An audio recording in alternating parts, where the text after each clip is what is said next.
préfet d'Abidjan effectue une tournée de sensibilisation pour exhorter les tenanciers de maquis et restaurants au strict respect des mesures barrières.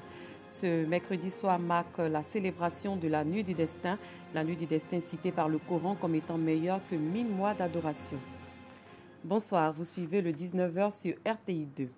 Le préfet d'Abidjan, Vincent Tobi, a sillonné les communes de Yopougon et Bingerville. Objectif, sensibiliser les tenanciers de maquis et restaurants au strict respect des mesures barrières. Rappelons qu'à la suite d'une réunion du Conseil national de sécurité présidée par le président de la République, plusieurs mesures restrictives liées à la pandémie du coronavirus ont été levées. Clément Boko. Après près de 2 mois de fermeture, les maquis et restaurants sont de nouveau ouverts depuis le 15 mai dernier. Cela a entraîné une ferveur des habitués de ces endroits qui savourent le moment. Dès lors, on assiste à des scènes d'attroupement défiant les mesures en vigueur contre la pandémie du coronavirus. Le préfet d'Abidjan fait alors une tournée pour exhorter les acteurs du secteur à veiller au respect des mesures barrières.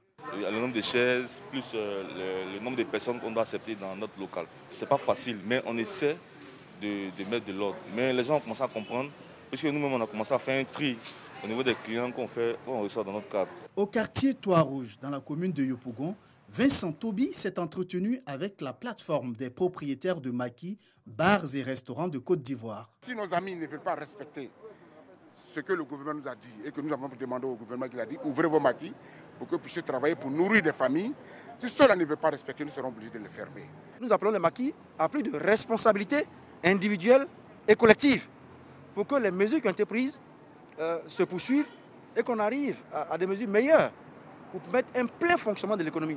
À Abidjan, l'on dénombre plus de 43 000 maquis, bars et autres restaurants, avec à la clé près de 215 000 emplois directs et indirects. Ce secteur d'activité absorbe plus de 70% de la production avicole et halieutique. Il est le principal pilier de l'industrie musicale et artistique. Notons que les lieux de spectacle, cinéma, bars et boîtes de nuit restent fermés. De nombreuses restrictions liées à la crise sanitaire ont également été levées dans les villes de l'intérieur du pays. À Kounaïri, la reprise des activités économiques n'est pas encore visible. Les clients se font encore rares. Les propriétaires des commerces disent être patients pour la reprise effective des activités. Soro Corona. Hydropatrice, opérateur économique à Kounaïri, venait juste de finir la construction de son complexe hôtelier quand la pandémie à coronavirus faisait son apparition. Conséquence, son hôtel est resté fermé. J'ai vécu ça de façon très difficile parce que vraiment je venais d'investir et puis bon, ça coïncidait avec la pandémie de coronavirus, Covid-19. Vraiment, c'était vraiment difficile. Hydropatrice n'est pas le seul à faire les frais de la Covid-19. La levée de certaines mesures barrières à l'intérieur du pays soulage plusieurs opérateurs économiques. C'était très difficile parce qu'on n'avait pas d'autre activité que ça. Et c'est de ça que nous vivons. Et moi, mon problème même, c'est dès que j'ai fini d'aménager, au même moment, il y a eu la maladie de coronavirus. Les habitués des maquis et restaurants se réjouissent de la reprise des activités. Il n'y avait pas mangé ici à Kounaïri ici. On souffrait. Je suis heureux. On doit respecter les mesures barrières. Aujourd'hui, vous-même le constatez, avec le sourire, ça va. Voilà. On mange à l'aise. Cependant, cette reprise est encore timide. Il n'y a pas de clients. Ils ne sont pas encore motivés. C'est timide, très timide. Mais on est là, on espère. La mairie de Kounaïri veille au respect des mesures barrières pour la réouverture de ces lieux de rassemblement. Vous devrez avoir tout ce qui est les kits au niveau de vos commerces. Ensuite, au niveau des choses, des gens qui vont s'asseoir pour manger, il faudrait qu'il y ait cette distanciation de 1 mètre. Toutes celles qui ne respecteront pas ça, ces maquis seront fermés.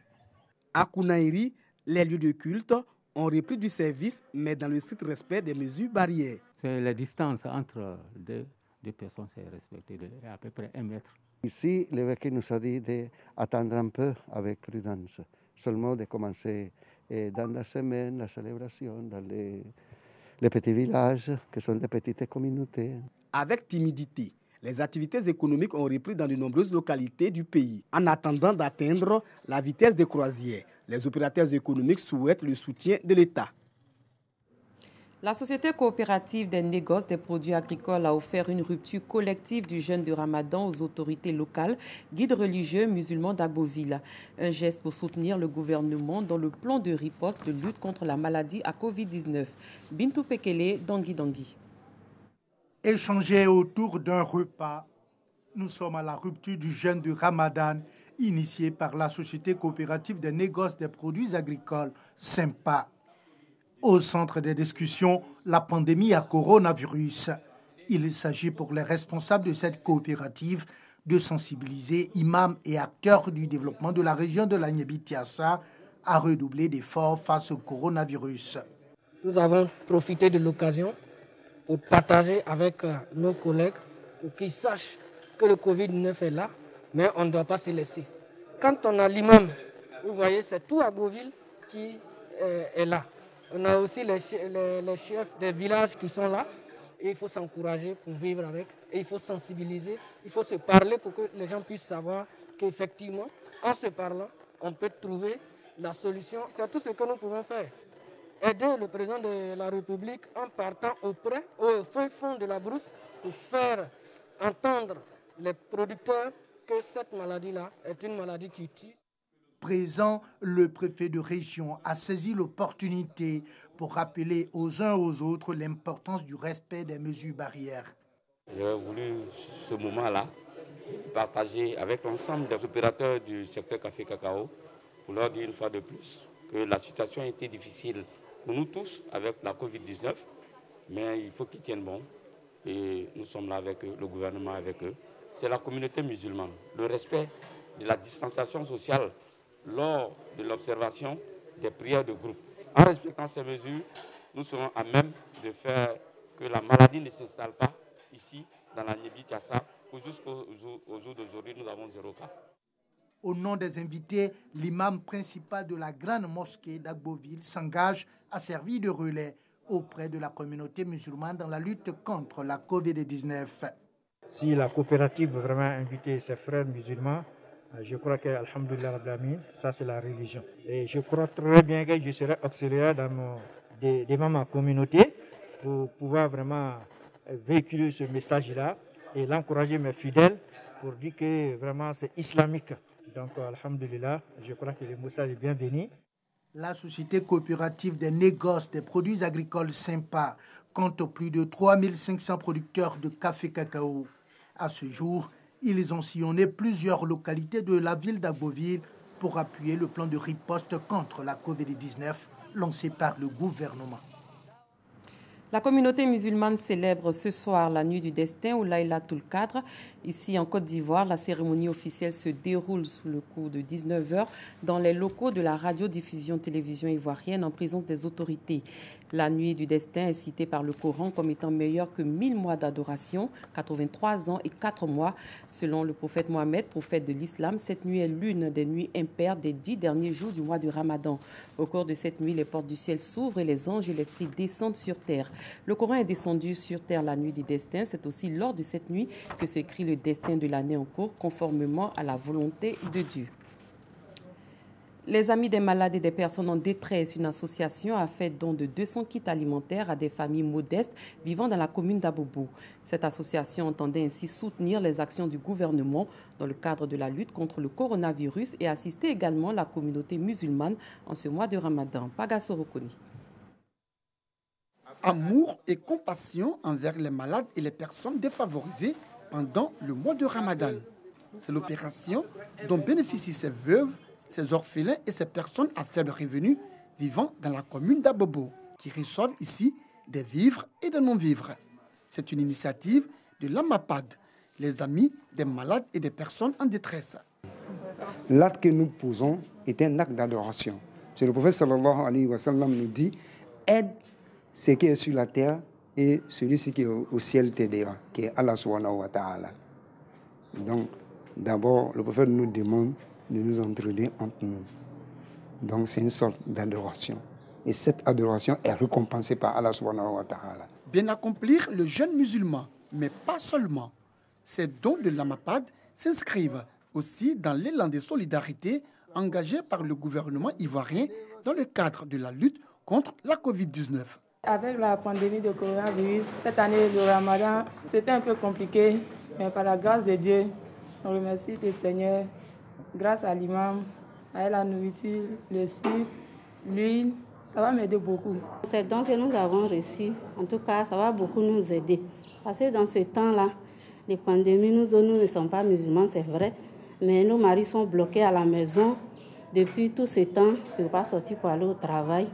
Et puis nous avons reçu tous ces dons. En tout cas, ça va vraiment nous aider. 200, c'est le nombre de kits alimentaires distribués au cours de cette opération qui était à sa 3e édition. Après Abobo Kennedy, les donateurs ont visité le village SOS d'Abobo et l'hôpital général d'Abobo Sud. En sport, la Ligue professionnelle de football et les clubs s'en remettent au gouvernement pour la reprise ou l'arrêt du championnat. Une réunion s'est tenue ce lundi entre la Fédération ivoirienne de football et les clubs de Ligue 1. Ce alors que le processus électoral pour le renouvellement des instances fédérales est désormais en marche. Gamblé Konaté et Sojan Silver. Les joueurs de la Ligue 1 devront encore patienter avant d'être fixés sur une éventuelle reprise du championnat. C'est ce qui ressort de la réunion tenue ce lundi au siège de la Fédération ivoirienne de football entre les présidents de clubs de Ligue 1 et la Ligue professionnelle. Nous n'avons pas suffisamment de visibilité pour prendre une décision sur la reprise du championnat. Et nous savons que le Conseil national de sécurité doit se réunir, je crois, probablement fin mai. Nous attendons cette décision-là. À partir des décisions qui seront prises au cours de cette rencontre, eh bien, nous aviserons. En attendant la décision du Conseil national de sécurité, les avis entre les présidents de clubs divergent quant à la reprise du championnat. Il faut arrêter et puis préparer la nouvelle saison. C'est ce qui est vérité parce qu'il y a 2 mois déjà d'arrêt. Physiquement, les joueurs sont morts. Il va falloir faire une nouvelle préparation physique. À quel moment nous allons rentrer dans la nouvelle saison? J'aurais souhaité terminer les 6 journées parce que les 6 journées, comme l'a dit le président de la Ligue professionnelle, on peut le faire en 1 mois. Au terme de la dernière réunion du Conseil national de sécurité, les rassemblements de population passent désormais de 50 à 200 personnes. Cette décision permet à la fédération d'enclencher le processus électoral. Maintenant, nous sommes en mesure de pouvoir convoquer une assemblée générale ordinaire pour mettre en place la commission électorale et puis en même temps la mise en place de la commission électorale. Si l'élection du nouveau président de la Maison de Verre peut se tenir, ce n'est pas encore le cas des championnats qui devront attendre la décision du Conseil national de sécurité, prévue le 31 mai. Ailleurs, la Cour d'appel de Cotonou a rendu son verdict ce mardi dans l'affaire du journaliste d'investigation Ignace Sossou. Il est condamné à 12 mois de prison, dont 6 mois fermes, ainsi qu'à une amende de 500 000 francs CFA. Ce jugement faisait suite à une plainte du procureur de la République qui a jugé que le journaliste avait déformé ses propos dans 3 tweets publiés lors d'un atelier organisé par CFI sur l'intox dans l'information. Après plusieurs mois de crise politique, le Premier ministre du Lesotho, Thomas Thabane, a confirmé mardi sa démission lors d'un discours télévisé. Le dirigeant est soupçonné d'avoir joué un rôle dans l'assassinat de son ex-épouse en 2017. Ami Koulibaly.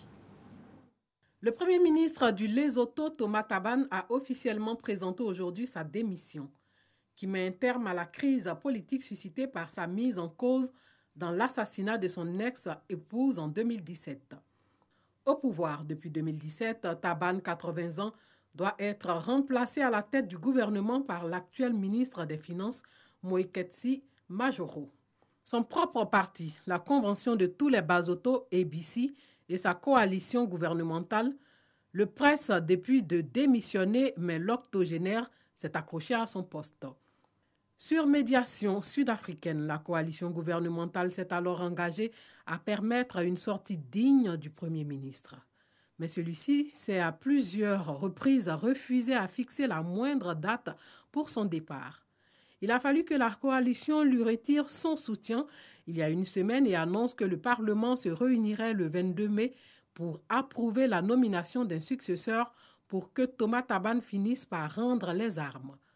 Thabane reste sous la menace de la justice de son pays qui a déjà inculpé sa nouvelle épouse, Maïsaïa Thabane, 43 ans, pour le meurtre de sa première femme. Lors d'un entretien accordé la semaine dernière à l'AFP, il a nié avoir négocié toute impunité avec son parti ou la justice et répété qu'il n'avait aucun lien avec le meurtre.